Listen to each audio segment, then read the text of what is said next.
Concentrate করবেন। Board দেখা যাচ্ছে তো? দেখা যাচ্ছে স্যার। হ্যাঁ, তো ওভারঅল বিষয়টা আমি আলোচনা করব। মূলত প্রিলিমস 2024 এবং তার সাথে অবশ্যই মেন্সকে আমরা কিন্তু বাদ দিতে পারি না।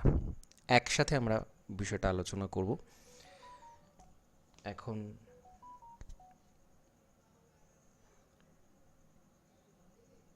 বিষয়টা হচ্ছে কি,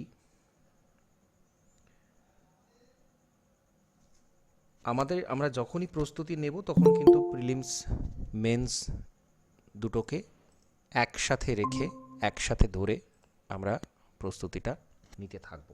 সেটা আমি আগেও বলেছিলাম, এখানেও সেটা আলাদা করে বলার কিছু নেই। প্রস্তুতিটা কিন্তু পুরোটাই কন্টিনিউয়াস একটা প্রসেস। ইভেন ইন্টারভিউ প্রিপারেশন সেটাও কিন্তু এর সাথে সাথেই চলবে। আমরা কোনো প্রিপারেশনকেই আলাদা করতে পারি না, আলাদাভাবে দেখতে পারি না, দেখা উচিত নয়। তো এইখানে আমাদের এখন এই মুহূর্তে কি করতে হবে, যেহেতু গ্রুপ সি গ্রুপ ডি এক্সামটা ছিল এসএসসির, সেজন্য আমি শুধুমাত্র ডাব্লিউবিসিএসের জন্য খুব বেশি গুরুত্ব দিতে বলিনি। কিন্তু যেহেতু পরীক্ষাগুলো হয়ে গেছে, বর্তমানে আমরা কিন্তু এই দিকে আবার ফোকাসটাকে নিয়ে আসব এবং প্রস্তুতি চলাকালীন কিন্তু এভাবেই চলতে হয়। তো এখন আমাদের কি করতে হবে, কিভাবে চলতে হবে, সেইটা মূলত আলোচনা করব প্রিলিমস 2024কে লক্ষ্য রেখে। এখন জিএস পেপার যেগুলো, জিএসের তো প্রিপারেশন আলাদা কিছু হয় না। History, geography, economics, political science, general science, current affairs, এইগুলো কোনো কিছুই আলাদা নয়। এটা পুরোপুরি একই প্রিপারেশন। শুধুমাত্র ইংলিশের ক্ষেত্রে কিন্তু এখানে স্ট্র্যাটেজিটা একটু আলাদা হয়ে যায়। এছাড়া মেন্সে গিয়ে আমরা বেঙ্গলি ডেসক্রিপটিভ পাচ্ছি এবং তার সাথে অপশনালটা পাচ্ছি। তো এই তিনটের প্রস্তুতি কিন্তু একই সাথে চালাতে গেলে যেটা করতে হয় সেটা হচ্ছে কি, নিউজ পেপার। এবং এর সাথে আর একটা পোর্শন আসবে, সেটা হচ্ছে পেপার 4। মেন্সের যেটা পেপার 4, সেই পেপার 4-এ কিন্তু কিছু এক্সট্রা বিষয়, কিছু স্ট্যাটিক জিকে, কিছু কারেন্ট যে economy, polity, science and technology, সেই সমস্ত বিষয়ের মধ্যে চলে আসছে। এনভায়রনমেন্টের একটা গুরুত্বপূর্ণ পোর্শন এর মধ্যে চলে আসছে। তো এই সবটা প্রিপারেশন কিন্তু নিউজ পেপার স্টাডির মাধ্যমে খুব ভালোভাবে সম্ভব। তো ডেইলি নিউজ পেপার, বিশেষ করে সম্পাদকীয় যেটা, সেটা পড়লে কিন্তু বাংলা এবং ইংরেজি, খুব বেশি নয়, বাংলাটা বেশি পড়লেও চলে, ইংরেজি দু একটা পোর্শন সিনসিয়ারলি পড়লেও চলে। অনেক পড়তে হবে এরকম নয়, কিন্তু ডেলি রেগুলার প্র্যাকটিসটা করতে হবে বেঙ্গলি ইংলিশের ক্ষেত্রে। এবং তার সাথে সাথে কারেন্ট অ্যাফেয়ার্সের পোর্শনটাও কিন্তু এই নিউজ পেপার স্টাডির মাধ্যমে হয়ে যায়। মানে এটা একটা খুবই গুরুত্বপূর্ণ একটা সোর্স। এবং তার সাথে সাথে ইন্টারভিউয়ের প্রিপারেশনের যে ব্যাপারটা, সেটাও কিন্তু নিউজ পেপার স্টাডির মাধ্যমে অনেকটা হয়ে যাওয়া সম্ভব। এখন এটা একটা পার্ট, এটা আমাদের ডেলি যে টাস্ক থাকছে তার মধ্যেকার একটা অংশ। আমরা নিউজ পেপার যখন স্টাডি করব, নিউজ পেপারের ইম্পর্ট্যান্ট নিউজ, ইকোনমি, পলিটির সাথে রিলেটেড অনেক কারেন্ট অ্যাফেয়ার্স নিউজ আসে, তার সাথে কিছু স্পোর্টসের কারেন্ট অ্যাফেয়ার্স, পলিটিক্যাল নিউজগুলো বাদ দিলে, লোকাল পলিটিক্যাল নিউজ, এই দুটো পোর্শন বাদ দিলে বাকি যেটুকু থাকে, ইকোনমির জন্য অনেক ক্ষেত্রে আলাদা পোর্শন থাকে, অন্যান্য আরও বেশ কিছু টপিক যেগুলো ছোট ছোট করে লেখা থাকে বিভিন্ন নিউজ পেপারে,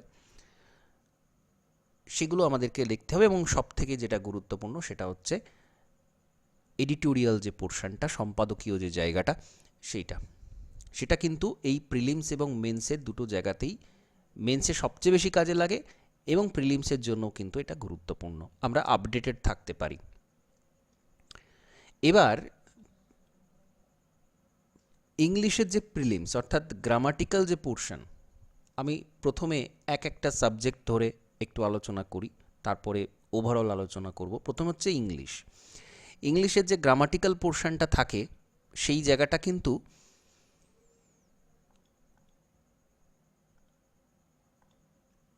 অধিকাংশটাই মেমোরির নির্ভর। আমাদের কিছু রুলস জানতে হয় গ্রামারের, বাকিটা কিন্তু পড়ে মনে রাখতে হয়। তো সেইটা যত বেশি অভ্যাস থাকবে, যত বেশি প্র্যাকটিস থাকবে, তত কিন্তু এই জায়গাটাতে দক্ষতাটা বাড়বে। এটা পুরোপুরি প্র্যাকটিসের উপর। এখানে খুব বেশি যে লজিক্যালি আমি বুঝবো জিনিসটাকে, সেই জায়গাটা কম। শুধুমাত্র কিছু রুলস ছাড়া, কিছু নিয়ম কানুন আছে গ্রামারের, সেইগুলো ছাড়া বাকিটুকু কিন্তু পড়ে মনে রাখতে হয়। তো এইটাকে ডেলি একটা টার্গেট নিতে হবে যে আমি ডেলি এতগুলো synonym, antonym, one word substitute, idioms, appropriate preposition, এই যে ওভারঅল যে সিলেবাসটা যেটাকে আমাদের মেমোরাইজড করতে হয়, সেইটাকে আমরা রোজ কিছু টাস্ক নেব, যে 5টা 10টা করে, অ্যাটলিস্ট 5 10 15টা পারলে ভালো হয়, আরও করে আমি রোজ প্র্যাকটিস করব। তাহলে কি হলো, এইটা কিন্তু সেই চর্চার মধ্যে চলে এলো। এবং প্রিভিয়াস ইয়ারের থেকে শুরু করতে হয়, কারণ এই যে পোর্শনটা, এর কিন্তু কোনো সীমা পরিসীমা নেই। অজস্র অসংখ্য সিনোনিম, অ্যান্টোনিম ইত্যাদি ইত্যাদি অনেক কিছু আছে। তো সেইটা একটা সামারাইজড করতে গেলে আমাদের প্রিভিয়াস ইয়ার ধরতে হয়। প্রথমে WBCS এর প্রিভিয়াস ইয়ার ধরতে হয়, তারপরে পিএসসির অন্যান্য পরীক্ষার প্রিভিয়াস ইয়ার ধরতে হয়, তারপরে আদার্স যে অন্য পরীক্ষাগুলো হচ্ছে পিএসসি বাদ দিয়েও বিভিন্ন যে আরও অল ইন্ডিয়ার যে সমস্ত পরীক্ষাগুলো হয়, কারেন্ট অ্যাফেয়ার্স, সেইখানে এই সিনোনিম, অ্যান্টোনিম ইত্যাদি যেগুলো আসছে, কমন যেগুলো ইম্পর্ট্যান্ট, সেইগুলো করতে হয়। তাহলে আমরা একটা বাধা ধরা জায়গার মধ্যে থাকতে পারি। অসীম সমুদ্রের মতো মনে হয় না এটা, রেগুলার বেসিসে এটা করতে থাকলে কিন্তু এর প্রিপারেশনটা হয়ে যায়।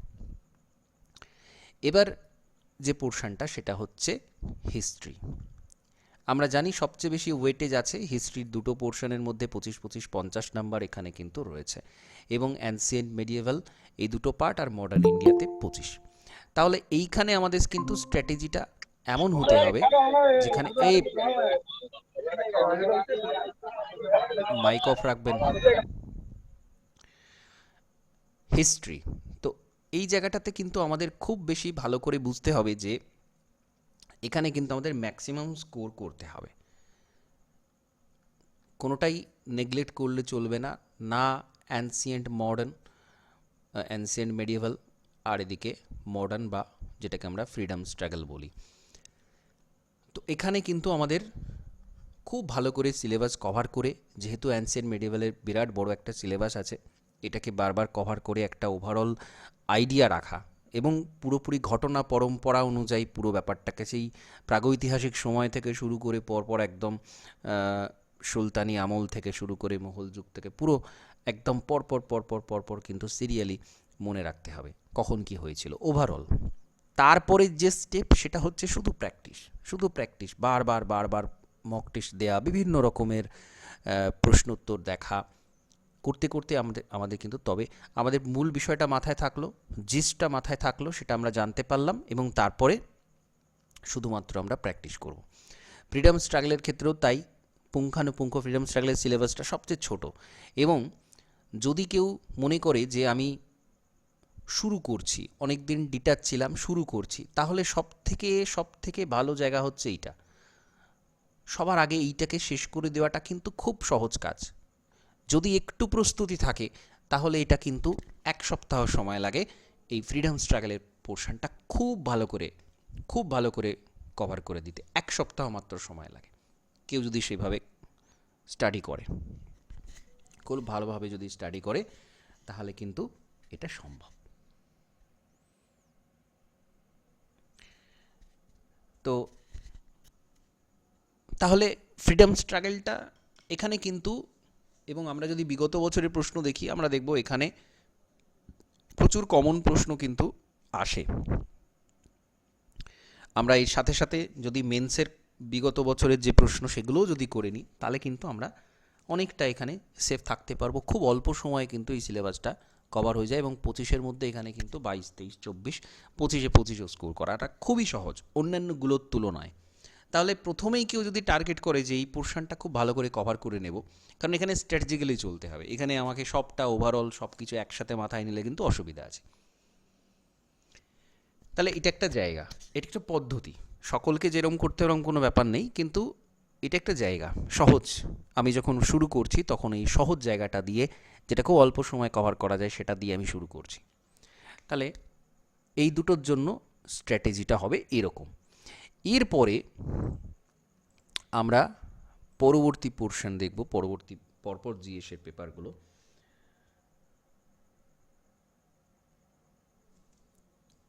তাহলে হিস্ট্রি হলো, হিস্ট্রির পরে হচ্ছে জিওগ্রাফি। জিওগ্রাফিতেও 25 রয়েছে এবং আমরা জানি ইন্ডিয়ান জিওগ্রাফি আর ওয়েস্ট বেঙ্গল জিওগ্রাফি দুটো পোর্শনের মধ্যে আছে। ইন্ডিয়ার ফিজিক্যাল এবং তার সাথে সাথে হিউম্যান বা ইকোনমিক জিওগ্রাফি, এই দুটো পোর্শন। ফিজিক্যালের পোর্শনটা একটু বড়, আর হিউম্যান জিওগ্রাফি যেটা বা ইকোনমিক জিওগ্রাফি আমরা যাই বলি না কেন, এই পোর্শনটাও বড়ই, কিন্তু প্রশ্ন সংখ্যা এখান থেকে বেশি আসে। তো খুব বেশি কঠিন জায়গা নয় এটা, আমরা যদি একটু ম্যাপ স্টাডি করে একটু চর্চা করে এটা করতে পারি এবং তার সাথে সাথে কোয়েশ্চেন আনসার প্র্যাকটিস করি তাহলে খুব ভালোভাবে এটা করা সম্ভব।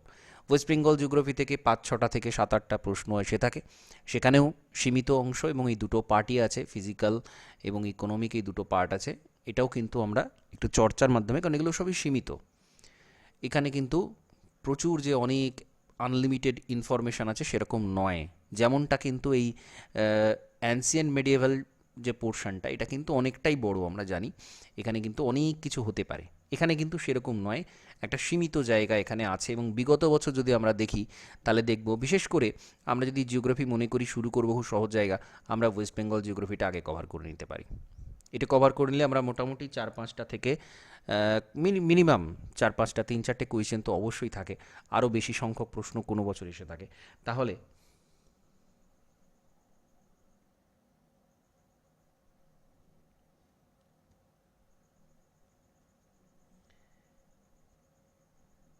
এইভাবে কিন্তু আমরা এটাকে কভার করতে পারি।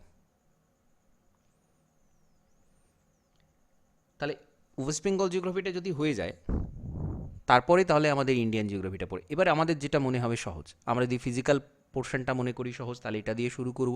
আমরা যদি মনে করি ইকোনমিক পোর্শনটা আমার বেশি সহজ লাগছে তাহলে এটা আমি দিয়ে শুরু করলাম। দিয়ে আমার তাহলে এই দুটো পোর্শন কিন্তু আমরা প্রত্যেকটাকে এরকম ভাঙতে হবে। যত আমরা বেশি ব্রেক করে পড়ব তত আমাদের পক্ষে এটা সুবিধাজনক হবে। তো এইগুলো আমরা একদম চ্যাপ্টার ধরে পরপর কভার করে নিলাম এইভাবে। এইবার আমি ওভারঅল সবটাতেই আসবো, কিন্তু জাস্ট ছোটো করে আমি বলে নিচ্ছি জিনিসগুলো। হিস্ট্রি, জিওগ্রাফি হলো, এরপর জেনারেল সায়েন্স। জেনারেল সায়েন্সের আমরা জানি 3টে ভাগ, বায়োলজি, কেমিস্ট্রি আর ফিজিক্স। এটাও কিন্তু যথেষ্ট বড় সিলেবাস রয়েছে। যেটা সহজ মনে হবে, যদি বায়োলজিটা সহজ মনে হয়, মানুষের শরীর সংক্রান্ত যে বিদ্যা সেইগুলো থেকে প্রচুর প্রশ্ন এসে থাকে, তো সেইটা তুলনামূলক অনেক বেশি সহজ, বা আমরা বাস্তবের সাথে তুলনা করতে পারি, মনে রাখাটা সহজ, সেই পোর্শনটা আগে কভার করে নিলাম, বিগত বছরের প্রশ্নগুলো দেখে নিলাম। কারণ এখানে সায়েন্স থেকে কিন্তু প্রচুর ডেপথে কোয়েশ্চেন পড়ে এরকম নয়, সেটা প্রিলিমস হোক বা মেন্স, অনেক বেশি ডেপথে কোয়েশ্চেন সায়েন্স থেকে কিন্তু আসে না। বেসিক আমরা জানি যেটা মাধ্যমিক লেভেলের যে ধরনের প্রশ্ন হয় সেইগুলোই। প্রয়োজন হলে যদি মনে হয় যে কনসেপচুয়াল ক্ল্যারিটি আরেকটু দরকার, ক্লাস তো রয়েছে, তার সাথে সাথে আমরা কি করব, ক্লাস 9-10-এর যে পুরাতন সিলেবাসের যে পোর্শনগুলো সেগুলো একটু চোখ বুলিয়ে নেব, সেগুলো একটু টেক্সটটা পড়ে নেব। কারণ আমাদের এখানে কিন্তু বোঝার বিষয় রয়েছে, এখানে আমরা শুধু মুখস্থ করলে হবে না, সেটা খুব টাফ হয়ে যাবে, সেটা মনে রাখাটা খুব কঠিন হয়ে যাবে। তো আমরা কিন্তু টেক্সট পড়ব। তাহলে ক্ল্যারিটি চলে এলো, ক্লাসগুলো করলাম।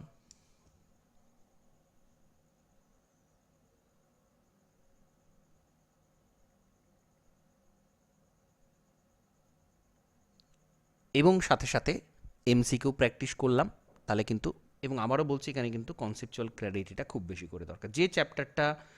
পড়বো যে চ্যাপ্টারটা পড়বো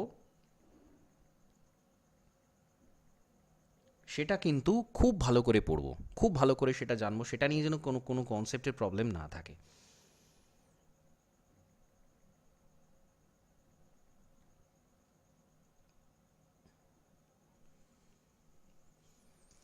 তাহলে এইভাবে কিন্তু সায়েন্সটা আমাদেরকে কভার করে নিতে হবে প্রত্যেকটাই। আবারও বলছি এখানে কিন্তু খুব ভালো করে আমাদেরকে বুঝতে হবে বিষয়গুলো। এই এই পোর্শনগুলো, এই যে হিস্ট্রি, জিওগ্রাফি বা ইংলিশের পোর্শনটা, এখানে কিন্তু বুঝতে হবে ঠিক আছে, কিন্তু একটা নির্দিষ্ট পদ্ধতি মেনটেন করলে এগুলো খুব ভালোভাবে করে ফেলা সম্ভব। কিন্তু এই জায়গাটাতে কিন্তু আমাকে প্রত্যেকটা অধ্যায় খুব ভালো করে বুঝে নিতে হবে। এবং এখানে কিছু ম্যাথ থাকে, ফিজিক্স কেমিস্ট্রি, মানে মেন্সে গিয়েও থাকে কিছু ফর্মুলা থাকে, যদিও খুব সাধারণ মানের থাকে, খুব ডেপথের নয়, সেইগুলো আমাদের কিন্তু একই সাথে বুঝে নিতে হবে, ধরে নিতে হবে। তাহলে এখানে ক্লাসগুলোও কিন্তু খুব অ্যাটেন্টিভলি প্রত্যেকটা সব বিষয়েরই করতে হবে। এখানেও কিন্তু সেই জায়গাগুলো মিস করলে চলবে না, কারণ আমাদের এখানে খুব বেশি করে ক্ল্যারিটিটা দরকার। আমরা কিন্তু মেন্সকে লক্ষ্য রাখবো, শুধু প্রিলিমসটা প্রিভিয়াস ইয়ার কোয়েশ্চেন দেখে মোটামুটি ফিজিক্স কেমিস্ট্রি বা এই বায়োলজি পোর্শনটা হয়ে যায়, কিন্তু যখনই পড়বো তখন কিন্তু মেন্সকে লক্ষ্য রেখে পড়বে। ঠিক আছে?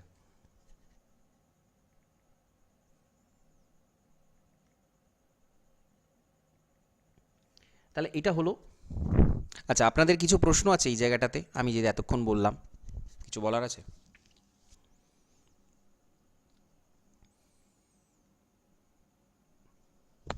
স্যার বলছিলাম হ্যাঁ। যে আপনি জিওগ্রাফি যেটা বললেন দুটো ভাগে ভাগ করলেন, একটা হচ্ছে হুম। ইন্ডিয়ান জিওগ্রাফি, একটা ওয়েস্ট বেঙ্গল জিওগ্রাফি। হুম। আবার ইন্ডিয়ান জিওগ্রাফিকে দুটো ভাগে ভাগ করলেন, একটা হচ্ছে ফিজিক্যাল, একটা হচ্ছে ইকোনমিক। স্যার এর সিলেবাস গুলো কি আছে একটু বলতে পারবেন? কোনটার? ইন্ডিয়ার আর ওয়েস্ট বেঙ্গল? যেরকম যেরকম ফিজিক্যালের মধ্যে কোনগুলো পড়ছে, ফিজিক্যালের ইকোনমিকের মধ্যেই তো মধ্যে কোনগুলো? ভূপ্রকৃতি, ইন্ডিয়া ওয়েস্ট বেঙ্গল দুটোই, ভূপ্রকৃতি, নদ নদী, স্বাভাবিক উদ্ভিদ, মৃত্তিকা, এই পোর্শনগুলো, আর জলবায়ু। Geotectonic geomorphology. জিওটেকটনিক জিওমরফোলজি তো অপশনালের মধ্যে চলে আসছে। ঠিক আছে? জিওটেকটনিক জিওমরফোলজি এটা অপশনাল জিওগ্রাফির পার্ট। এটা আমরা এর মধ্যে ফিজিক্যাল, ইন্ডিয়ান জিওগ্রাফির তো এটা পোর্শন নয়। ঠিক আছে? এটা ফিজিক্যাল জিওগ্রাফি, শুধুমাত্র ফিজিক্যাল জিওগ্রাফির পোর্শন।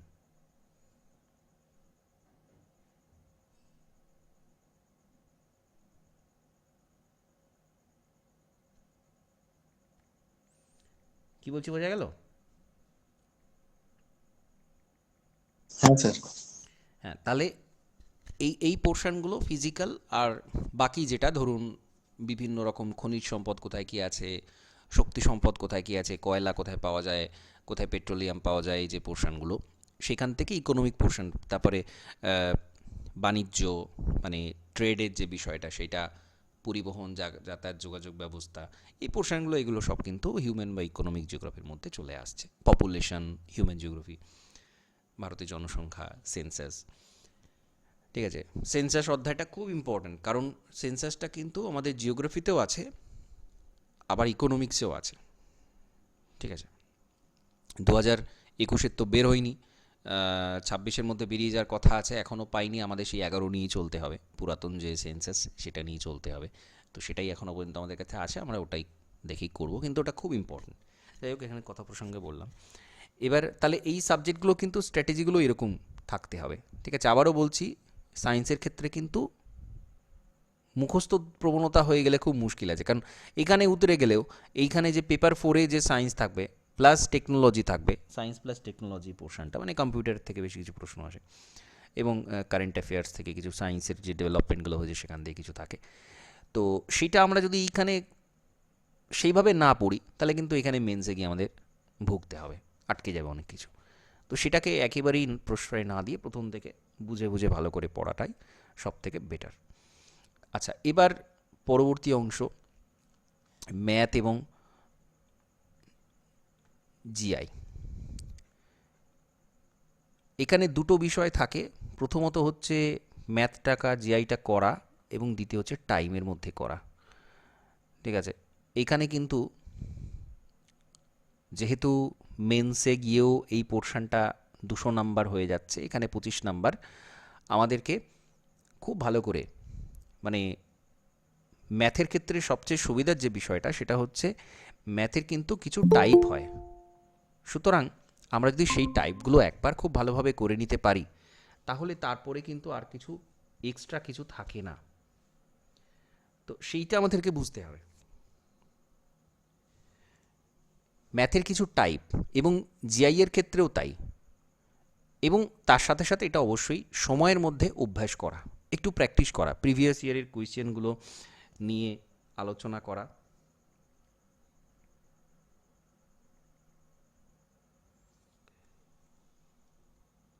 এগুলো করতে হবে, এবং সবচেয়ে বেশি যেটা অভ্যাস করা সেটা, এবং সবচেয়ে বেশি রিটার্ন কিন্তু দেবে ম্যাথ জিআই।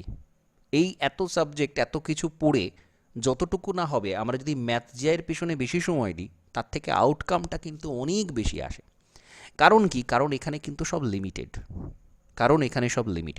ম্যাথের এক একটা অধ্যায় 6টা 7টা 8টা 10টা টাইপ হয়, তার বেশি টাইপ কিন্তু হয় না। হ্যাঁ, দু একটা এক্সেপশন আছে কিছু কিছু অধ্যায়ের, কিন্তু সেই টাইপগুলো যদি করে নেওয়া হয়, প্র্যাকটিস করে নেওয়া হয়, তাহলে কিন্তু সেই একই রকমের প্রশ্ন বারবার আমরা দেখব সেগুলো রিপিট হয়। একই টাইপ, শুধু কখনো হয়তো সংখ্যাটা চেঞ্জ করে দেওয়া হয়।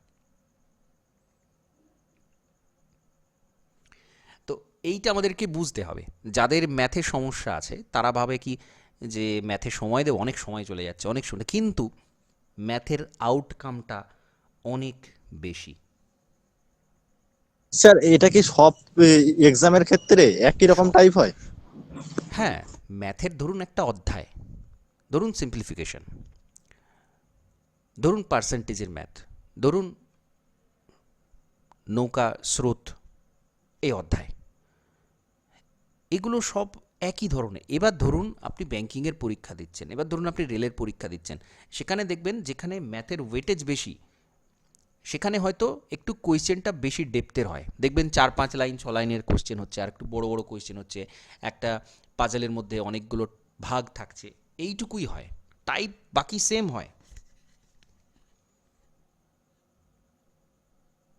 বাকি সব সেম হয়। তো আপনি যখন পিএসসির পরীক্ষা দিচ্ছেন, ডাব্লিউবিসিএস প্লাস পিএসসির অন্যান্য পরীক্ষা, সেখানে কিন্তু ম্যাথের কোয়েশ্চেন খুব বেশি কঠিন হয় না, ম্যাথ জিআইয়ের আপনি যদি বিগত কয়েক বছরের ইভেন মেন্সের কোয়েশ্চেন দেখেন, সেখানে দেখবেন কোয়েশ্চেনের মান কিন্তু খুব সহজ। অন্যান্য পরীক্ষাতে যে ধরনের ম্যাথ জিআই দেওয়া হয়, তার থেকে পিএসসির ম্যাথ অনেক অনেক বেশি ইজি, অনেক বেশি ইজি। এবং তার কারণও আছে। এই যে এত কিছু নিয়ে চলতে হচ্ছে, জিএস পেপারের এত পেপার, এত এত কিছু আছে, তার সাথে কিন্তু ম্যাথটা করতে হচ্ছে। তো সেই কারণে এখানে খুব বেশি কঠিন ম্যাথ কখনোই দেওয়া হয় না। খুব সাধারণ মানের প্রশ্নোত্তর আপনি যদি একটু প্র্যাকটিস করেন। এখানে সবচেয়ে বড় ঘাটতিটা হয়ে যায় কি ম্যাথ জিআইয়ের ক্ষেত্রে, অনেকে ভাবে কি এখানে এখানে আমি বেশি সময় দেবো না, বাকিগুলো কারণ এটা আমার ভীতির জায়গা, ভয়ের জায়গা, আমি এখানে জিএসের সময় দিই, এখানে জিওগ্রাফি হিস্ট্রি, এখানে অনেক অনেক দিয়ে আমি 200 নম্বরের পেপারগুলোতে অনেক অনেক এগিয়ে যাব, ম্যাথটা ঠিক আছে মোটামুটি একটা অ্যাভারেজে থাকলেই হবে। কিন্তু এইখানে একটা ভুল হয়ে যায় বড়। কি ভুল? আপনি হয়তো ভাবছেন যে আমি সময় বেশি দিচ্ছি, কিন্তু লং রানে গিয়ে, লং টার্মে গিয়ে দেখবেন ওভারঅল এই যত অন্য পেপারগুলো আছে, সেখানে আপনি যত সময় দিয়েছেন তার থেকে যে আউটকাম পাচ্ছেন, তার থেকে ম্যাথ জিআইয়ের সময়ের আউটকামটা অনেক বেশি পাবেন, অনেক বেশি পাবেন। আপনি ডেলি কিছুটা সময় করে প্র্যাকটিস করে রাখুন, কিছুটা সময় অভ্যাস করুন, এবং অধ্যায় ধরে কিছু টাইপ ধরে যদি অভ্যাস করে ফেলেন, এবং সেটা যদি রপ্ত হয়ে যায়, এবং আপনি এমন একটা খাতা করলেন যে খাতার মধ্যে সব ধরনের অঙ্কগুলো একসাথে থাকলো, আপনাকে তারপরে আর পিছন ফিরে তাকাতে হবে না। এই জায়গাটাই আপনাকে দেখবেন আউটকাম দিয়ে দিচ্ছে 160, 140, 50, 60 আউটকাম দিয়ে দিচ্ছে। 120 থেকে শুরু, যে যেমন একটু যদি বেশি অভ্যাস করতে পারেন, ভালো করে অভ্যাস করতে পারেন, 160 পর্যন্ত টেনে দেওয়া যায়। মেন্সে 200 নম্বরের ক্ষেত্রে বলছি, এবং প্রিলিমসে তো বটেই। এখানে প্রিলিমসে আপনি 100% স্কোর করতে পারেন একটু প্র্যাকটিস করলে। তো এই জায়গাটা বুঝতে হবে। এবং আবারও বলছি, ম্যাথের কিন্তু কিছু টাইপ থাকে, সেই টাইপেরই প্রশ্ন হয়। এটা যদি বুঝে যান, তাহলে বুঝে যাবেন যে বাকি সমস্ত কিছুর থেকে এই জায়গাটা কিন্তু অনেক বেশি সহজ, অনেক বেশি সহজ। জাস্ট একটু প্রতিদিনের অভ্যাস এবং একটা জায়গাতে করবেন। বারবার বলছি, অভ্যাসটা যখন করবেন একটা জায়গাতে, প্রপার জায়গাতে করবেন। তো এইটা কিন্তু খুব ভালো করে বুঝে নিন, এই ব্যাপারটা আমি যেটা বলছি এটা খুব ভালো করে বুঝে নিন, ভবিষ্যতে কাজে লাগবে পুরোটাই। তাহলে এই পোর্শনটা হলো। এরপর বাকি থাকছে ইকোনমিক্স এবং পলিটিক্যাল সায়েন্স, বা যেটাকে আমরা পলিটি বলি, রাষ্ট্র ব্যবস্থা, কনস্টিটিউশন, সংবিধান। তো এখানে 25-25-এর মধ্যে দুটো পোর্শনকে একসাথে ধরে 25 আমরা করি, হিসাব মতো অন্যান্য সাবজেক্টের থেকে আমরা ওয়েটেজ কম বলতে পারি। কিন্তু আমরা যখনই আবারও সেই একই কথা আমরা যখনই পড়ব তখন কিন্তু শুধুমাত্র প্রিলিমসকে লক্ষ্য রেখে পড়ব না, দুটো কারণে। প্রথমত, ভবিষ্যতে আবার প্রয়োজন হবে সেটা। দ্বিতীয়ত, বিগত কয়েক বছরের প্রশ্ন দেখলে বুঝতে পারবেন প্রিলিমসের কোয়েশ্চেন কিন্তু মেন্সের লেভেলে দেওয়া হচ্ছে, মেন্সের লেভেলে দেওয়া হচ্ছে, যাতে করে যারা মেন্সের জন্য প্রিপেয়ার্ড তারাই শুধুমাত্র এখানে আসতে পারে। সুতরাং মূল বিষয়টা সেই একই দাঁড়াচ্ছে যে আমার 25 নম্বরে দুটো পোর্শন থাকুক আর দুটো মিলিয়ে 200 নাম্বারই থাকুক, আমার পড়া একই পড়তে হবে, সেই ডেপথেই প্রশ্ন হবে, সেরকমভাবেই আমাকে পড়তে হবে। এবং এইখানে হয় কি, ইকোনমিক্সের ক্ষেত্রে ঠিক যেমন জিএস পেপারে সায়েন্সের ক্ষেত্রে যেমন ছিল বিষয়টা যে প্রতিটা অধ্যায় ধরে খুব ভালো করে বুঝে নেওয়ার যে ব্যাপারটা, সেটা কিন্তু ইকোনমিক্সের ক্ষেত্রেও সেম। কারণ এখানে অধিকাংশের কাছেই জিনিসটা নতুন, অধিকাংশের কাছেই ইকোনমিক্স সাবজেক্টটা একেবারে নতুন, এবং এখানে যেহেতু এটা একটা টার্ম বেসড, এই অধ্যায়গুলো কিন্তু প্রত্যেকটাতেই দেখবেন কিছু টার্ম আছে, ইকোনমিক টার্ম আছে। সেই টার্মগুলো যদি বোঝা যায় তাহলে কিন্তু এখানে খুব বেশি না বোঝার কিছু নেই। এবং আরেকটা বিষয় হচ্ছে, অর্থনীতিটা একেবারে বাস্তবের সাথে সম্পর্কিত একটা বিষয়, প্রতিদিনের সমস্ত কিছুর সাথে জড়িত একটা বিষয়, এবং যতগুলো সাবজেক্ট আছে এখানে তার মধ্যে সব থেকে ইন্টারেস্টিং সাবজেক্ট হচ্ছে ইকোনমিক্স। যে নীতিতে একটা দেশের উন্নতি হবে নাকি অবনতি হবে সেটা নির্ভর করে এই নীতির ওপরে। তো একটা দেশ, আমরা যদি সারা বিশ্বের উদাহরণ নিই, একটা দেশ, কোনো একটা দেশ, সে দেখা যাচ্ছে ঋণের মধ্যে ডুবে গেছে, সেখানে দেখা যাচ্ছে অতিরিক্ত মুদ্রাস্ফীতি হয়ে গিয়ে জিনিসপত্রের দাম আকাশ ছোঁয়া হয়ে গেছে, সেই দেশের অর্থনীতির অবস্থা খুবই খারাপ হয়ে গেছে। আবার একটা দেশ দেখব তারই মতো প্রায় একই রকম, কিন্তু তাদের অর্থনীতি যথেষ্ট স্ট্রং, তাদের হয়তো দেশে অনেক সম্পদ নেই, তবু তাদের অর্থনীতি স্ট্রং। তাহলে এই পুরোটা নির্ভর করছে সেই নীতিটার উপরে, সেই নীতিটা কেমন,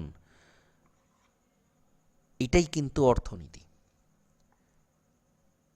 প্রতিটা অধ্যায় আমরা যদি সেই জাতীয় আয় থেকে শুরু করে পরপর অধ্যায়গুলো দেখি, আমরা দেখব এখানে কিছু সিস্টেম তৈরি করা আছে, কিছু পদ্ধতি তৈরি করা আছে যাতে করে কোনো একটা দেশের অর্থনৈতিক উন্নতি সম্ভব হয়। কিছু পদ্ধতি আছে, কিছু নীতি আছে। তো সেই নীতিটা কি সেটা আমাদেরকে বুঝতে হবে, এবং প্রতিদিনের রোজনামচা, প্রতিদিনের জীবনযাত্রার সাথে জড়িত একটা বিষয়, যেটা আমরা যদি বুঝতে পারি এর মধ্যে কিন্তু অসম্ভব রস আছে। প্রচণ্ড ইন্টারেস্টিং একটা সাবজেক্ট, কিভাবে একটা দেশ চলছে, তার অর্থনীতিটা কিভাবে চলছে, সেই সিস্টেমটা কিভাবে চলছে, কীভাবে দাঁড়িয়ে আছে সেটা, এবং কীভাবে বাড়ছে। মানি মাল্টিপ্লায়ার হয়, অর্থ বাড়ে, কী করে বাড়ে, কী করে একটা দেশের উন্নতি হয়, সেটা কমপ্লিটলি ডিপেন্ড করে এই ইকোনমিক্সের উপর। তাহলে আমাদের একটু, যখন আমরা অধ্যায়গুলো পড়ব, আমরা এগুলো বুঝবো এবং আমরা বাস্তবের সাথে রিলেট করব, তাহলেই এই জিনিসটা কিন্তু আমাদের কাছে ইন্টারেস্টিং হবে এবং আমরা কিন্তু এখানে ম্যাক্সিমাম স্কোর করতে পারবো। ইকোনমিক্স অনেকের কাছে খুব ভীতির একটা সাবজেক্ট, কিন্তু একেবারেই নয়, খুব ইন্টারেস্টিং সাবজেক্ট। একটু যদি বোঝা যায় জিনিসটাকে, শুধু বুঝতে হবে এবং কার্যকারণ সম্পর্কটা বুঝতে হবে, শুধু অধ্যায়ের মানেটা বুঝলাম এটা নয়, রিলেট করতে হবে বাস্তবের সাথে, তবে আমরা জিনিসটাকে আরও ভালোভাবে বুঝতে পারবো। তাহলে তাহলে অর্থনীতিটাকে এরকমভাবে পড়তে হবে প্রত্যেকটা অধ্যায়, এবং খুব ইজি, মানে একেবারেই কিন্তু কঠিন না। আমরা যদি প্রত্যেকটা কার্যকারণ সম্পর্ক কী কেন এগুলো ভেবেচিন্তে যদি পড়ি তাহলে জিনিসটা আমাদের কাছে খুবই সহজ।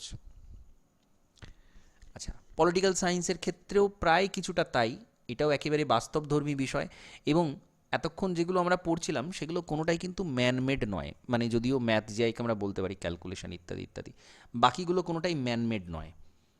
এই দুটো সাবজেক্ট কিন্তু পুরোপুরি ম্যানমেড, মানুষ তৈরি করেছে। এই দুটো সিস্টেমই মানুষ তৈরি করেছে, একটা দেশ চালানোর সিস্টেম আর একটা অর্থ ব্যবস্থা চালানোর সিস্টেম, দুটোই মানুষ তৈরি করেছে, এবং এই কারণে এই দুটোই হচ্ছে লিমিটেড। এখানে কোয়েশ্চেন আনসার লিমিটেড, কখনোই আনলিমিটেড কোয়েশ্চেন হয় না। বাকিগুলোতে হতে পারে অনেক সংখ্যক, অনেক রকমের প্রশ্ন হতে পারে, এখানে কিন্তু অনেক রকমের প্রশ্ন হতে পারে না, কারণ এগুলো মানুষ তৈরি করেছে, এর লিমিট আছে। সিস্টেমটা আমাদের বুঝে নিতে হবে, আমাদের সংবিধানে কি বলছে প্রত্যেকটা অধ্যায়ে সেগুলোকে বুঝতে হবে, এবং সাথে সাথে বাস্তবে পুরোটা রিলেট করতে হবে বাস্তবের সাথে, একদম একদম বাস্তব সাবজেক্ট। এবং বাকি সমস্ত সাবজেক্টের থেকে এই দুটো সাবজেক্ট প্রত্যেকটা মানুষের উপর সবচেয়ে বেশি এফেক্ট রয়েছে, এই দুটো বিষয়ের প্রত্যেকটা মানুষের উপর এই দুটোর এফেক্ট রয়েছে। প্রতিদিনের কাজে সমস্ত কিছুতে এই দুটো সবচেয়ে বেশি মানুষকে এফেক্ট করে। তাহলে এইটার থেকে বাস্তবধর্মী সাবজেক্ট কিন্তু আর নেই, এবং সেটার জন্যই প্রতিটা অধ্যায় পড়ার সাথে সাথে বাস্তবের সাথে কিন্তু রিলেট করতে হবে, এবং রিলেট করলেই আমরা জিনিসটাতে আরও বেশি ইন্টারেস্ট পাবো, এবং আস্তে আস্তে আমাদের বিষয়গুলো বুঝতে পারবো।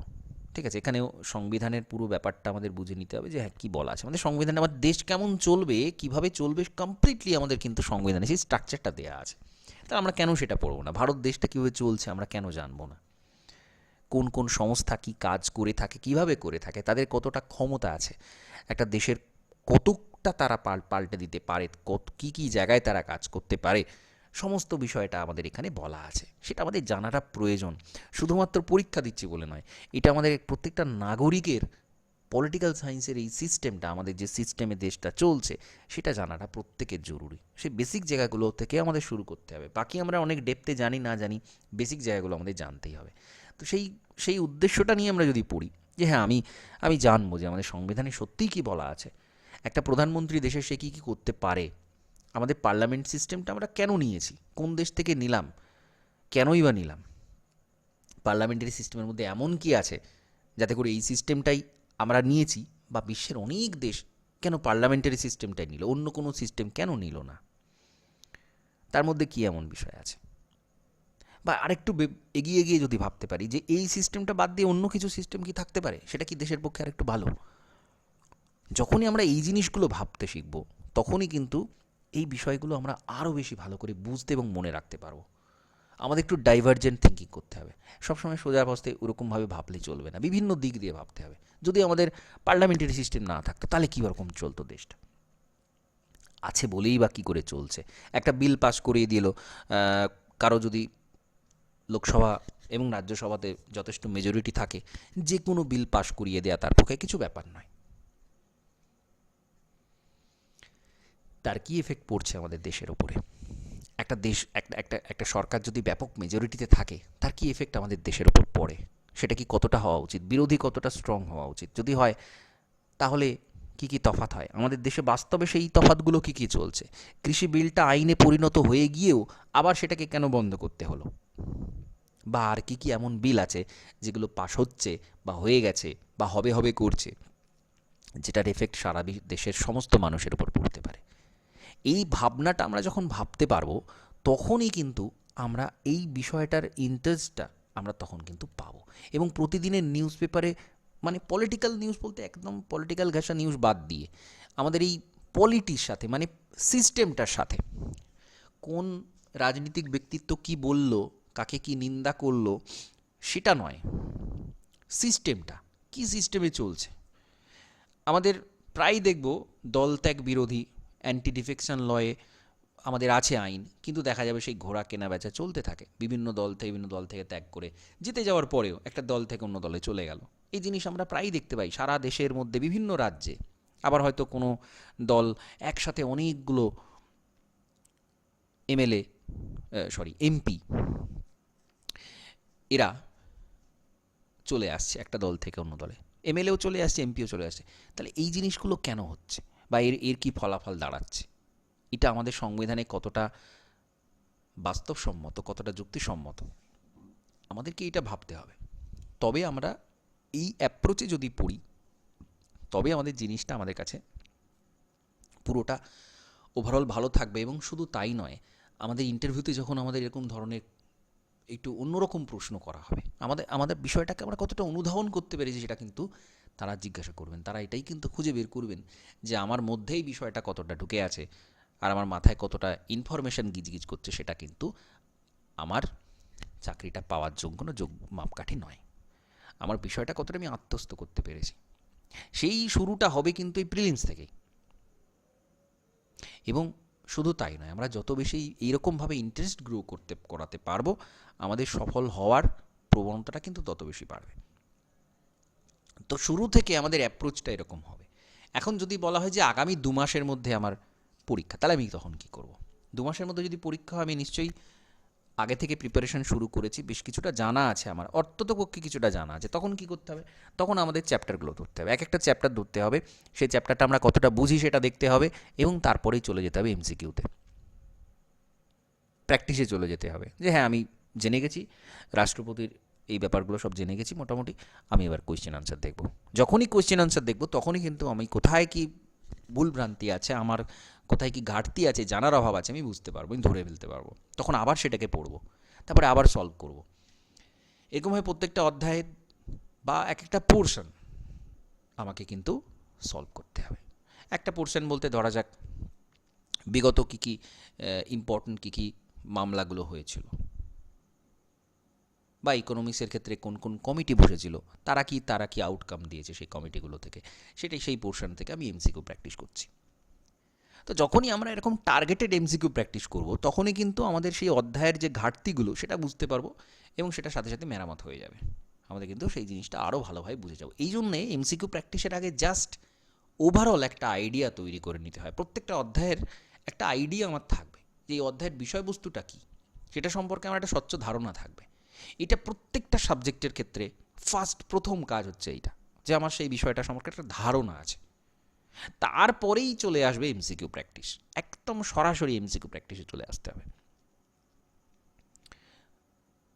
তো এই যত আমরা প্র্যাকটিস করব, অধ্যায় ভিত্তিক, এক একটা সাবজেক্ট ভিত্তিক যত এমসিকিউ প্র্যাকটিস করব, তত কিন্তু আমাদের গ্রোথটা খুব ফাস্ট গ্রোথ আমাদের হবে। তো তাহলে এটা এরকমভাবে আমরা খুব সহজে এটা করে নিতে পারি। এবং তার সাথে সাথে অবশ্যই কারেন্ট অ্যাফেয়ার, কারণ ইকোনমিক পলিটিতে অনেক কিছু বড় বড় পরিবর্তন হয়, বড় বড় বিভিন্ন যে বিলগুলো পাস হচ্ছে ইত্যাদি ইত্যাদি, ইম্পর্টেন্ট অনেক কিছু জাজমেন্ট আসছে, বা ইম্পর্টেন্ট জাজমেন্ট এটাতে সারা দেশের মানুষের ওপর এফেক্ট করছে, সেইগুলো কারেন্ট অ্যাফেয়ার্সে কিন্তু দেওয়া হয়, প্রিলিমসেও দেওয়া হয়। ওই যে নিউজ পেপারটা ডেলি পড়তে হবে, ওখান থেকে এটা কিন্তু কভার হয়ে যাচ্ছে। তাহলে এটা হয়ে গেল। এরপরে বাকি থাকছে কারেন্ট অ্যাফেয়ার্সের ক্ষেত্রে ওই একই নিউজ পেপার পড়ছি, এবং আমাদের মান্থলি কারেন্ট অ্যাফেয়ার্সটা রিভিশন করে নিতে হবে। প্রতিদিনের নিউজ পেপার পড়া এবং মান্থলি কারেন্ট অ্যাফেয়ার্সগুলো সেগুলো রিভিশন করা এবং এমসিকিউ প্র্যাকটিস করা। এখানে তো কোনো দ্বিতীয় অপশান নেই। আমরা যখন এখানে একটা ইম্পর্টেন্ট বিষয় থাকে কি, আমরা অন্যান্যগুলো যেহেতু আমাদের পড়া থাকে সবই, আমরা মোটামুটি গেস করতে পারি, কিছু কোয়েশ্চেনের উত্তর আমরা গেস করে নিতে পারি কি হতে পারে। কিন্তু কারেন্ট অ্যাফেয়ার্স যেহেতু পুরোপুরি ফ্যাকচুয়াল, এখানে কিন্তু গেস করা যায় না। আমি জানলে জানি, না জানলে না জানি। তো এই কারণে অনেক ক্ষেত্রে একটা আইডিয়া করতে গিয়ে এখানে খুব বেশি ভুলভ্রান্তি হয়, নেগেটিভ মার্কিং হয়ে যায় অনেক সময়। তো কারেন্ট অ্যাফেয়ার্স খুব সাবধানে করতে হবে, মানে পরীক্ষার সময় খুব সাবধানে আর কি উত্তর করতে হবে, কিন্তু পড়ার সময় কন্টিনিউয়াস পড়ে অ্যাটলিস্ট বিগত 1 বছরের কারেন্ট অ্যাফেয়ার্স আমাকে দেখে যেতে হবে। বিগত 1 বছরের সবচেয়ে গুরুত্বপূর্ণ যেসব ঘটনাগুলো হয়েছে সেই সম্পর্কে একটা ধারণা রাখতে হবে। তো এই হচ্ছে আমাদের সাবজেক্ট ওয়াইজ স্ট্র্যাটেজি। এবার আমি একটু আগেই প্রশ্ন উত্তর প্র্যাকটিস করার কথা বলছিলাম, সেটা করতে গিয়ে অবশ্যই মক টেস্টের কথা আসবে। কোনো কিছু হোক না হোক, আমার প্রিপারেশন 0 হোক, কিছু না জানি আমি, সেই অবস্থা থেকে ফুল লেন্থ মক দিতেই হবে।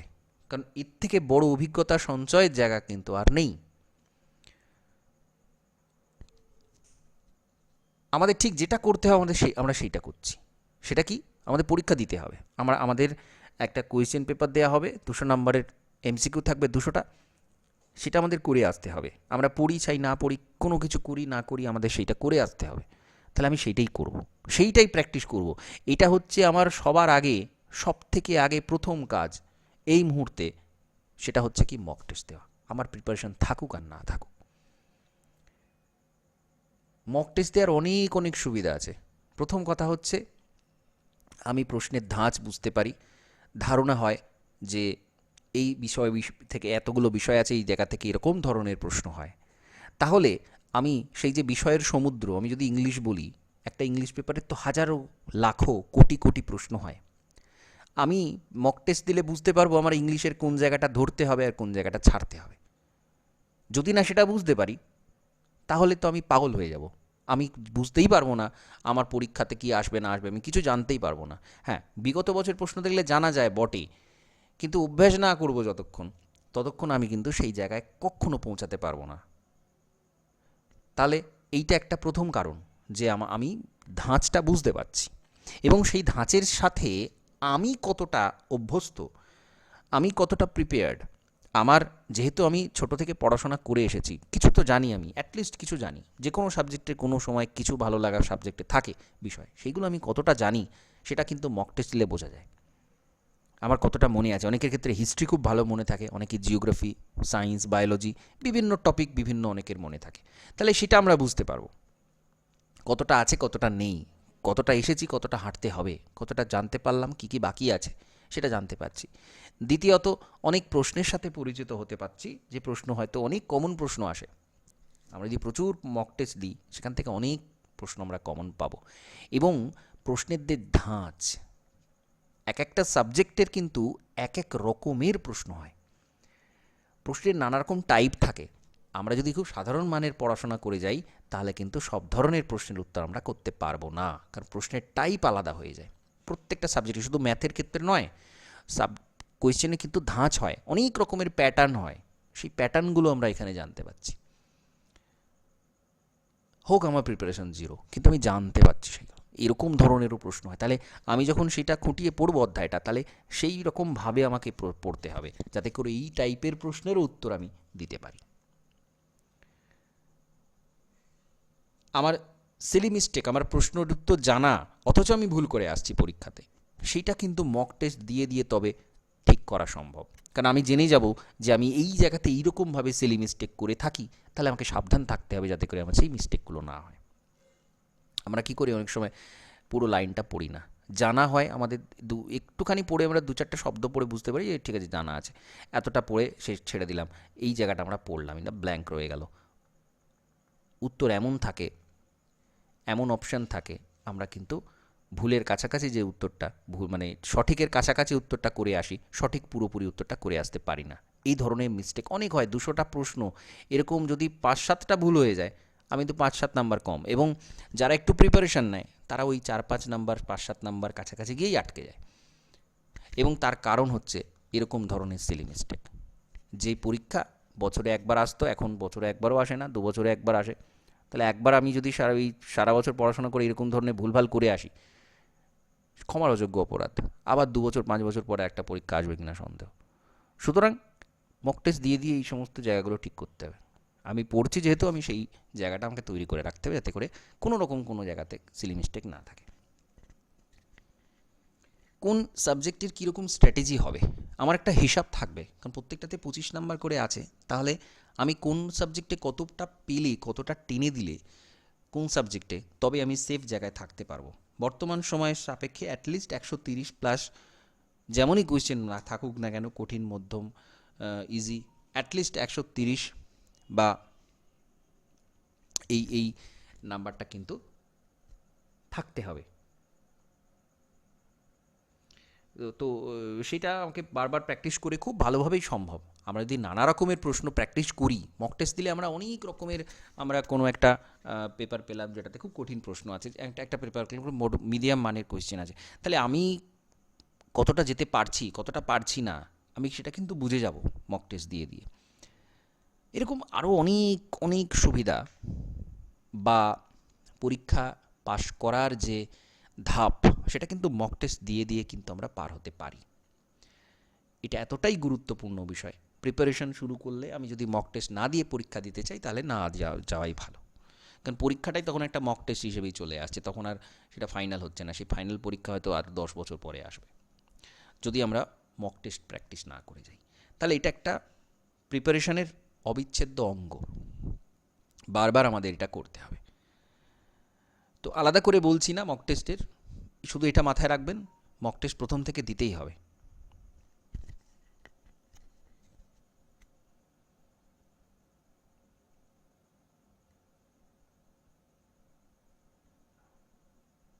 ঠিক আছে, তো এই হচ্ছে ওভারঅল বিষয়। এবার সময়টা যেহেতু আমরা এখন এক্স্যাক্ট বুঝতে পারছি না, আমাদের মে মাস ধরেই চলতে হবে। প্রথমের দিকে না হোক অ্যাটলিস্ট মিডলের দিকে বা শেষ দিকে পরীক্ষা হতে পারে, এরকম একটা ধরে আমরা চলতে পারি। আরও 2-1 মাস হয়তো পিছাতে পারে, সেটা পজিটিভে থাকবে আমাদের জন্য। আমরা সেটাই সেভাবেই ধরে নেব যে ঠিক আছে, আর একটু বেটার প্রিপারেশন সেটাতে হয়ে যাওয়া সম্ভব, কিন্তু তার আগে আমাদের ধরে নিতে হবে মে মাসে। তো সেই মতো করে সবগুলো সাবজেক্ট আমাদেরকে রিভিশন করতে হবে, পড়তে হবে, এবং প্রত্যেকটা এরকম স্ট্র্যাটেজি বানিয়ে নিই এবং প্রত্যেকটাকে ভাঙতে হবে, আরও ভাঙতে হবে, সাবজেক্টের ভেতরে ঢুকে যেতে হবে, কোন কোন জায়গায় কী কী আছে এবং কোথায় ফোকাস পয়েন্ট কোথায়। এক একটা এক্সামের এক একটা ফোকাস পয়েন্ট থাকে, এই জায়গা থেকে প্রশ্ন হয়, এরকম টাইপের প্রশ্ন হয়। সেটা আমরা বিগত বছর দেখলে বুঝে যাব যে এইরকম জায়গা থেকে এই প্রশ্ন, তাহলে এই জায়গাগুলো এরকমভাবে আমাকে করতে হবে। এবং রিস্ক ফ্যাক্টর থাকে আমাদের, আমরা শুধু বিগত বছর দেখে ধরে নিলে হবে না। প্রশ্নর ধাঁচ কিছুটা পাল্টে দেওয়া হয় কখনো কখনো, সেইটা যাতে করে সমস্যা না করে তার জন্য আমাদেরকে সাধারণ মানের থেকে আরেকটু এগিয়ে থাকতে হবে। তো সেটা ধাপে ধাপে ধাপে ধাপে হবে। প্রথমত আমরা খুব ভালো করে যে ধাঁচটা হয় সেই ধাঁচটা কভার করলাম, তারপরের ধাপে আমরা আরেকটু এগিয়ে গেলাম, এরকমভাবে ধাপে ধাপে পরীক্ষার আগে পর্যন্ত কিন্তু একটা খুব ভালো জায়গায় পৌঁছে যেতে হবে। তাহলে এই যে ওভারঅল বক্তব্যের বিষয়, এখন আমাদের কি করতে হবে, এখন আমাদের প্রতিদিন রিভিশন করতে হবে এবং প্রতিদিন মক টেস্ট দিতে হবে, সাবজেক্ট ওয়াইজ প্রথমে এবং তারপরে ফুল লেন্থ। প্রথমে শেষে বলে নেই, ফুল লেন্থও দিতে হবে, সাথে সাথে সাবজেক্ট ওয়াইজ টেস্টও দিতে হবে, এবং একটা নিজস্ব স্ট্র্যাটেজি থাকবে, নিজস্ব নীতি থাকবে। কারণ প্রত্যেকের যে সাবজেক্টগুলো আমরা করছি প্রত্যেকের কিছু দুর্বল জায়গা থাকে, প্রত্যেকের কিছু স্ট্রং পয়েন্ট থাকে।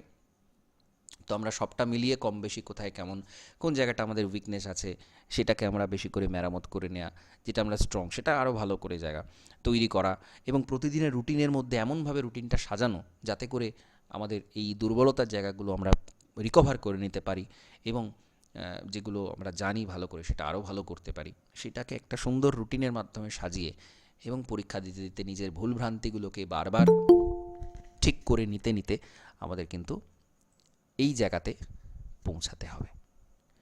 তাহলে প্রত্যেকটা সাবজেক্টের এরকম স্ট্র্যাটেজি থাকবে, মক টেস্ট দিতে হবে, এবং ধাপে ধাপে কিন্তু এগুলো এগিয়ে, এবং কখনোই কোনো জায়গাতেই কিন্তু ডিমোটিভেটেড হলে হবে না। এখানে ডিমোটিভেটেড হওয়ার কোনো জায়গা নেই। পুরো প্রিপারেশানটাকে এনজয় করতে হবে প্রথম থেকে শেষ পর্যন্ত, এবং একদম কনফিডেন্ট থাকতে হবে বাকি যদি কেউ একজন পারে তাহলে আমিও কিন্তু পারবো। এটা অনেকের ক্ষেত্রেই সমস্যা হয়, বিশেষ করে WBCS-এর ক্ষেত্রে, যে ঠিক আছে ওই ব্যক্তি তো পারছে না, অত পরিশ্রম করছে, কবে থেকে পড়ছে, কত কিছু করছে, কিন্তু তাহলে আমি কি পারবো?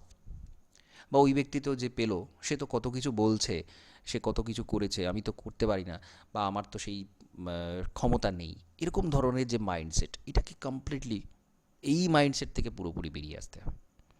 আমি পরিশ্রম করব, আমি জিনিসগুলো বুঝবো এবং একটা নির্দিষ্ট স্ট্র্যাটেজিতে চলবো, নির্দিষ্টভাবে আমি যদি সেটা করতে পারি খুব ইজিলি আমি কিন্তু সেটাকে অ্যাচিভ করতে পারবো। এই কনফিডেন্সটা রাখতে হবে, এবং এটা খুব ভালোভাবেই সম্ভব। এখানে আমি অপশনাল নিয়ে এখানে বললাম না, অপশনাল এমন রাখা উচিত যেটা আমি ভালোভাবে আমার নিজের যদি গ্র্যাজুয়েশনে পড়া সাবজেক্ট হয় সেটা খুবই ভালো, না হলেও আমাকে এমন একটা সাবজেক্ট বাছতে হবে যাতে করে এখানে জিএস পেপার পড়ার সময় বাকি সেই সুবিধাটা যেন আমি পাই। তো সেটা নিয়ে আলাদা আলোচনা করব, যেহেতু মূলত প্রিলিমসের আলোচনা করছি। অবশ্যই অপশনালের প্রিপারেশান এখন থেকেই শুরু করে দেওয়া প্রয়োজন, কারণ পরীক্ষার সময় হয় না। আমি দেখেছি অনেকেই বলতে যে স্যার অপশনালটা হয়নি, আমি এবি গ্রুপের জন্য দেবো না, আমি সিডি গ্রুপটা ভালো করে করছি, পরের বছর দেখা যাবে। এই পরের বছর আর কোনো দিনই আসে না, তো সেই জন্য প্রিপারেশান প্রথম থেকেই একটা নির্দিষ্ট স্ট্র্যাটেজিতে চলতে, আর কিচ্ছু নয়, কিচ্ছু না, একটু সময় নির্দিষ্ট করে রাখা, প্রতিদিনের একটু সময় নির্দিষ্ট করে রাখা যে এই সময়তে আমি এইটাই করব, তাহলেই খুব স্মুথলি প্রত্যেকটা সাবজেক্ট নিয়েই চলা সব সম্ভব। ঠিক আছে, পুরোটাই কিন্তু স্মার্ট ওয়ার্ক করতে হয়, স্ট্র্যাটেজিক্যালি চলতে হয়, তাহলেই খুব ভালোভাবে এটা কভার করে দেওয়া সম্ভব। ঠিক আছে, আমরা কখনোই অতিরিক্ত প্রেশার নেব না, আবার কখনোই খুব লুজ থাকবো না, একদম সুন্দর একটা স্ট্র্যাটেজিতে চলা হবে এবং প্রতিদিনের কাজ প্রতিদিন করতে হবে। ঠিক আছে, আশা করছি যেগুলো বললাম বোঝা গেছে। কিছু প্রশ্ন থাকলে জিজ্ঞাসা করতে পারেন। স্যার হ্যাঁ, বলুন। স্যার বলছি যে মানে কিছু সাবজেক্ট যেমন সায়েন্সের কিছু পোর্শন, ইকোনমিক, হুম পলিটি, হুম হুম আর হচ্ছে আপনার ওই স্ট্যাটিক জিকে আর কারেন্ট হুম অ্যাফেয়ার্স, হুম তো হুম। এইগুলো মানে কিভাবে স্যার, মানে এগুলো একদমই তো খুব মানে খুব ভাস্ট সিলেবাস থাকে, আর নতুন কিছু অ্যাড হতেও থাকে। হ্যাঁ, তো এই যে জায়গাটা আমি বললাম কি, একটা সাবজেক্টের একটা চ্যাপ্টার ধরে নিন, যেমন ধরুন ইকোনমিক্সের একটা চ্যাপ্টার ধরুন, আপনার কোন চ্যাপ্টারটা খুব কঠিন লাগে বলুন? আর ওই যেগুলো আছে না, ওই এনইপি, তারপরে আরো অনেক কিছু আছে ক্যালকুলেশন করে যেগুলো ব্যাংকিং। করতে হয়। হ্যাঁ, ব্যাংকিং এর একটা ব্যাংকিংয়ের portion। চ্যাপ্টার, ব্যাংকিংয়ের চ্যাপ্টার হচ্ছে ইকোনমিক্সের সবচেয়ে ইম্পর্টেন্ট চ্যাপ্টার, সবচেয়ে ইম্পর্টেন্ট। ব্যাংকিং থেকে কোয়েশ্চেন থাকবেই থাকবে, কারণ ব্যাংকিং হচ্ছে একটা দেশের ইকোনমিক্সের একটা মেরুদণ্ড, একটা ঠিক আছে, অর্থনীতির একটা মেরুদণ্ড হচ্ছে ব্যাংকিং সিস্টেম। তো সিস্টেমটা আমাকে বুঝতে হবে, জানতে হবে। প্রথমত আমাকে ভেঙে ভেঙে, ব্যাংকিংটা অনেক বড় অধ্যায়, একটা ব্যাংকিংয়ের অনেক পার্ট আছে। ঠিক আছে, আমি যদি ইন্ডিয়ার ব্যাংকিং সিস্টেমটাই ধরি, ঠিক আছে, একটা হচ্ছে আরবিআই, রিজার্ভ ব্যাংকের একটা পুরো পার্ট, একটা অধ্যায় পুরো শুধু আরবিআইকেই নিয়ে আছে। বাকি ধরুন আরেকটা আছে ডেভেলপমেন্ট ফাইন্যান্সিয়াল ইনস্টিটিউশন, যত রকমের আমাদের ডেভেলপমেন্ট ব্যাংক আছে, নর্মাল ব্যাংক বাদ দিয়ে সেইগুলো নিয়ে জানা, এটা ইনফরমেশান শুধু, আরবিআইয়ের ক্ষেত্রেও শুধু ইনফরমেশনের জায়গা। তারপরে যেটা এলো সেটা হচ্ছে ব্যাংকিং সিস্টেমটা, সিআরআর, এসএলআর, আমাদের যতগুলো ক্রেডিট কন্ট্রোলের পলিসি আছে সেইগুলো একটা পার্ট, সেইগুলো খুব ভালো করে বুঝে নিতে হবে জিনিসগুলো। দেখবেন আমি একটা ক্লাস করিয়েছিলাম, জানি না আপনি ওটা করেছেন কিনা, ব্যাংকিংয়ের একটা ছোট করে ক্লাস করিয়েছিলাম, শুধু এই পোর্শনগুলো বলা, আচ্ছা, দেখি। সিস্টেমটা, হ্যাঁ সিস্টেমটা বলার আমি একটা ক্লাস করিয়েছিলাম। তো এইটা বুঝে নিতে হবে এবং প্রত্যেকটা, তারপরে ধরুন আমাদের যে ব্যাংকিংয়ের বিভিন্ন টার্ম আছে এবং আন্তর্জাতিক ক্ষেত্রে ব্যাসাল নর্মস আছে, কীভাবে ব্যাংকিং সিস্টেমটা চললে সেটা কোলাপস করে যাবে না হঠাৎ করে। ব্যাংকিং সিস্টেম যেমন পাঞ্জাব ন্যাশনাল ব্যাংকের ক্ষেত্রে হঠাৎ করে খুব হুলস্থুল পরিস্থিতি হয়ে গেছিলো, ঠিক আছে, নন পারফর্মিং অ্যাসেট যেগুলো, সেগুলো যদি অনেক বেশি বেড়ে যায় তখন কি হবে। খুব সিম্পলি জিনিসগুলোকে প্রথমে বুঝে নিতে হবে, কনসেপ্টটা ক্লিয়ার করে নিতে হবে, তারপরে আপনি নেক্সট স্টেপে ভাববেন যে এরপরে এরকম ঘোরানো প্রশ্ন হলে আমি কীরকম উত্তর দেবো, কীভাবে সেটা উত্তর দেবো, সেটা আপনি এমসিকিউ প্র্যাকটিস করতে হতে হয়ে যাবে। কিন্তু বেসিক ধারণাটা আপনাকে ক্লিয়ার রাখতে হবে। আপনি যখনই একটা অধ্যায় ধরছেন ভয় পাবেন না কোনো জায়গাতে। প্রথম হচ্ছে আমি ধরে নিলাম ব্যাংকিং, আপনি ব্যাংকিং দিয়ে শুরু করুন, ব্যাংকিং থেকে ম্যাক্সিমাম কোয়েশ্চেন আসবে, আপনি যদি করে ফেলতে পারেন সেখান থেকে খুব ভালো। ব্যাংকিং করে নিলে ইকোনমিক্সে 50% ধরে নিন কভার হয়ে গেল, মেন্সের জন্য আমি বলছি। দেখবেন 25টা 27টা 30টা পর্যন্ত কোয়েশ্চেন আসে শুধু ব্যাংকিং সিস্টেম থেকে। তো জাস্ট একটু বুঝতে হবে আপনাকে জিনিসগুলো, খুব সহজ, একদম জলের মতো সহজ। আপনাকে শুধু জিনিসটা বুঝতে হবে, একটু ভাবতে হবে জিনিসটা নিয়ে, মুখস্থ প্রবণতাটা সাইডে রাখবেন, দরকার আছে কোনো জায়গাতে, কিন্তু প্রথমে আপনাকে বুঝে নিতে হবে জিনিসটা।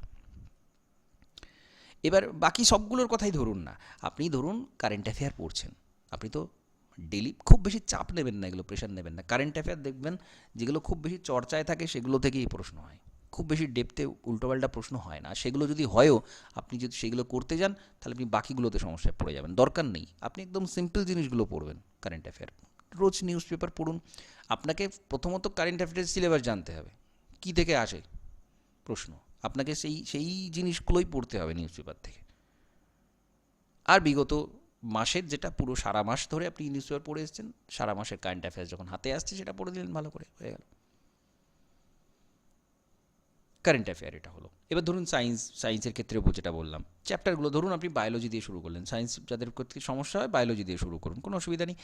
ধরুন হরমোন বা ধরুন ভিটামিনের যে গুণাবলীগুলো আছে, ভিটামিনের যে রাসায়নিক নামগুলো আছে, সেগুলো আপনি পড়ে দিলে দেখবেন ওইগুলো থেকেই প্রশ্ন হয়, কমন জায়গাগুলো আপনাকে ধরতে হবে। সায়েন্সের দেখবেন অ্যাটমস, ঠিক আছে, ওইখান থেকে প্রশ্ন হয়। কোনো একটা প্রপার এক একটা অধ্যায় ছোট ছোট করে ধরুন, শুরু করুন, দেখবেন আস্তে আস্তে আস্তে আস্তে হয়ে গেছে। শুরু করতে হবে, ভয় পেলে চলবে না, শুরু করতে হবে, ছোট করে শুরু করবেন। কিন্তু যখন যেটা পড়ছেন, ভালো করে আবার বলছি, যখন যেটা পড়ছেন শুধুমাত্র তখন সেটার উপরে কনসেন্ট্রেশন রাখবেন, সেই অধ্যায়টা খুব ভালো করে বুঝে নেবেন। আবারও বলছি, খুব ভালো করে বুঝে নেবেন। এই জন্যই রেগুলার কিন্তু ক্লাসগুলো করতে হবে আপনাকে, লাইভ ক্লাসগুলো করতে হবে। জিনিসটা ভালো করে পরিষ্কার বুঝে নিলেন, কনসেপ্ট ক্লিয়ার হয়ে গেল, তাহলে আবার একবার রেকর্ডেড ক্লাসটা চালিয়ে শুনে নেবেন, যখনই প্রয়োজন হবে একবার ওটা শুনে নেবেন। কনসেপ্ট ক্লিয়ার হলো, তারপরে আপনাকে এমসিকিউ প্র্যাকটিস করতে হবে। এবং যেগুলো আপনার কঠিন মনে হয়, প্রত্যেকটা সাবজেক্টের কারো কম বেশি কঠিন তো মনে হবেই, কোনো না কোনো সাবজেক্ট কোনো না কোনো জায়গায়। ছোট ছোট করে ইজি জায়গাগুলো থেকে আস্তে আস্তে আস্তে আস্তে শুরু করতে হবে। কমন প্রশ্ন বিগত বছর দেখলেই বুঝতে পারবেন কোন জায়গা থেকে কীরকম প্রশ্ন আসছে, সেইগুলো তোকে আগে শুরু করলেন, তারপরে আস্তে আস্তে ধাপে ধাপে ধাপে ধাপে আপনাকে আরও অন্য প্র্যাকটিস করতে হবে এবং বারবার রিভিশন করতে হবে। এটাই স্ট্র্যাটেজি।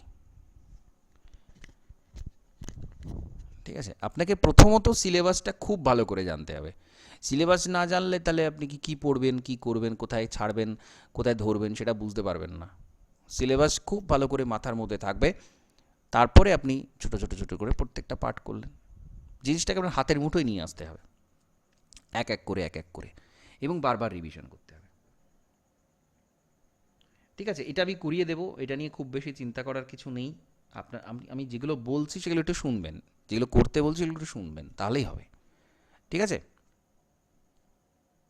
হ্যাঁ স্যার। ওকে। এরপরে যেগুলো প্রবলেম হবে আমাকে জানাবেন, প্রতিদিন ক্লাস তো হবে রেগুলার, একটু জানিয়ে দেবেন, কোনো অসুবিধা নেই। ঠিক আছে, ওকে, তাহলে ক্লাসটা এখানে কমপ্লিট করছি। নমস্কার, ধন্যবাদ।